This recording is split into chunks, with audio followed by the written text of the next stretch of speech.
Ahora algo de la embriología de la cara. Comenzamos viendo este embrión.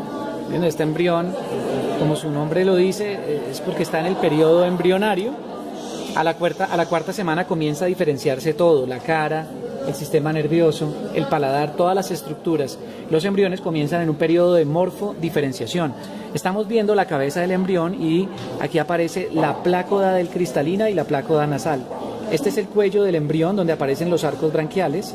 Estamos viendo el dorso del embrión, estamos viendo la prominencia cardíaca, estamos viendo algunas yemas donde se van a formar las manitos, los miembros superiores, unas yemas para los miembros inferiores y la cola del embrión.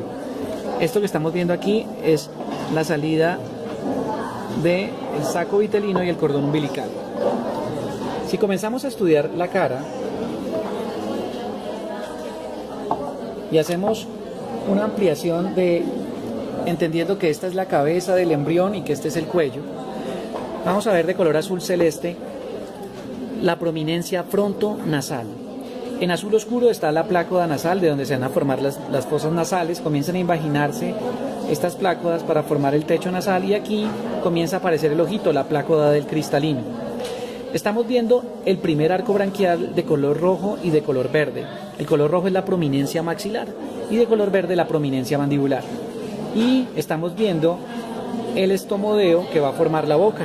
Estamos viendo que aquí encontramos la membrana bucofaríngea, y estos orificios negros corresponden a que esa membrana se comienza a perforar. Lo que está de color amarillo es el segundo arco branquial. Estamos viendo que también el embrión puede tener un neuroporo cefálico en la parte superior de la cabeza, que muestra que se está empezando a formar el tubo nervioso,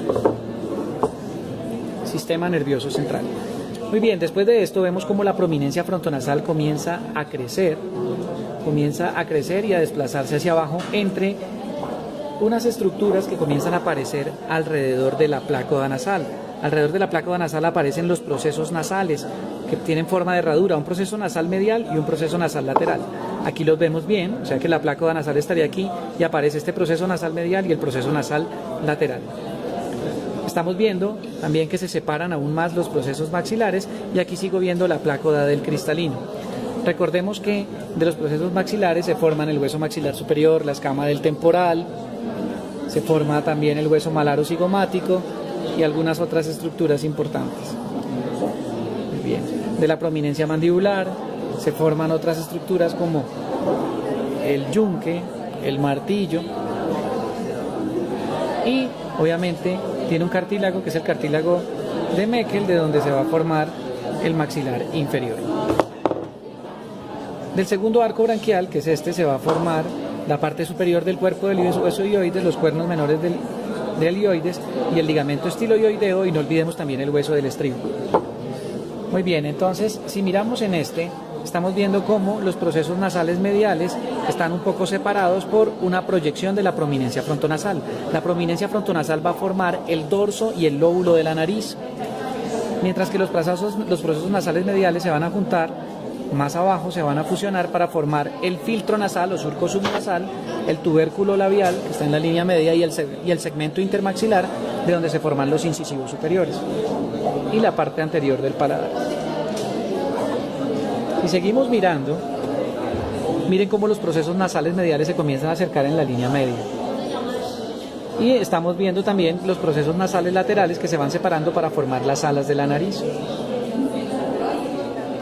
No olvidemos que entre la prominencia mandibular y el segundo arco branquial se está formando el primer surco o hendidura branquial, de donde se va a formar el pabellón auricular y que pues hace parte del conducto auditivo externo, la oreja.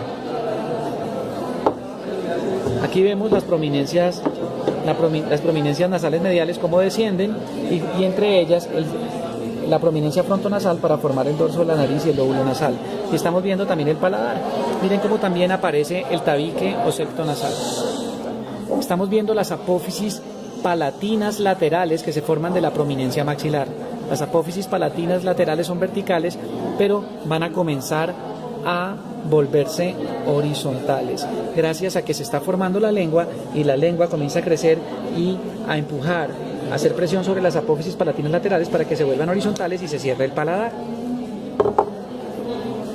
Y aquí estamos viendo cómo ya se fusionaron los procesos nasales mediales y vemos cómo se está formando el tubérculo labial o la parte media del labio superior. El labio superior se va a formar por tres estructuras: las prominencias maxilares del lado izquierdo y del lado derecho, y también por la fusión de los procesos nasales mediales, llamado el segmento intermaxilar. Se va a formar, como ya les dije, el tubérculo labial, el filtro o surco subnasal y el paladar primario, que es la parte anterior del paladar, con los 4 incisivos, tanto los centrales como los laterales. Vemos el tabique nasal, que también se está formando, y vemos que ya las apófisis palatinas laterales se están volviendo horizontales. A este segmento intermaxilar también se le conoce como apófisis palatina media, y termina cerrándose así el paladar y las fosas nasales. Y ya miramos un feto mejor formado, ¿verdad? Estamos viendo como el surco subnasal o filtro, miren, se formó el segmento intermaxilar, y de aquí también la parte anterior del paladar. El lóbulo de la nariz viene, igual que el dorso, como ya lo he repetido, de la prominencia frontonasal. El nervio de la prominencia frontonasal es el nervio oftálmico, el de la prominencia maxilar el nervio maxilar, y el de la prominencia mandibular el nervio mandibular. Así que el trigémino es el nervio del primer arco branquial. Si miramos esta estructura que está aquí, está correspondiendo a esta parte, a la parte de los arcos branquiales por fuera. Entonces estamos viendo los surcos: el primer surco, que les dije que donde se iba a formar el conducto auditivo externo del pabellón auricular, que es el único que persiste. El segundo, tercero y cuarto surcos o hendiduras branquiales se van a cerrar para formar algo que llamaremos como el seno maxilar. Estamos haciéndole un corte coronal a ese cuello del embrión, donde esta es la parte anterior, y quito la parte posterior para ver el cuello por dentro. Entonces estamos viendo cómo el primer arco branquial y el segundo arco branquial, entre ellos queda el primer surco de hendidura branquial, donde se forma el pabellón auricular y el conducto auditivo externo, el que persiste, y miren que el segundo, tercero y cuarto surcos se van a perder porque comienzan a crecer hacia abajo el segundo arco branquial y hacia arriba el sexto arco branquial, para fusionarse y constituir algo que llamaremos el seno cervical, que va a desaparecer porque va a formar un espacio celuloso en el cuello donde van a ir algunos músculos del cuello como el esternocleidomastoideo. Muy bien, entonces estamos viendo que cada arco branquial tiene su nervio. Miren, el nervio del primer arco branquial, que es trigémino, el del segundo arco, que es el facial, el del tercer arco, que es el glosofaringeo, el del cuarto y el sexto arco, que corresponde al nervio vago, a 2 ramas de ellos: el nervio laríngeo superior y el nervio laríngeo inferior. Tendrán su respectiva arteria y su respectiva vena. Ahora, si miramos el piso de este cuello, pared anterior que se vuelve piso, estamos viendo la primera bolsa faríngea, de donde se va a formar el oído medio o caja del tímpano y la trompa auditiva o de Eustaquio. También estamos viendo que de la segunda bolsa se va a formar las amígdalas palatinas, de la tercera bolsa se van a formar las glándulas paratiroideas inferiores y el timo, y de la cuarta bolsa las glándulas paratiroideas superiores y las células parafoliculares de la glándula tiroides que producen calcitonina.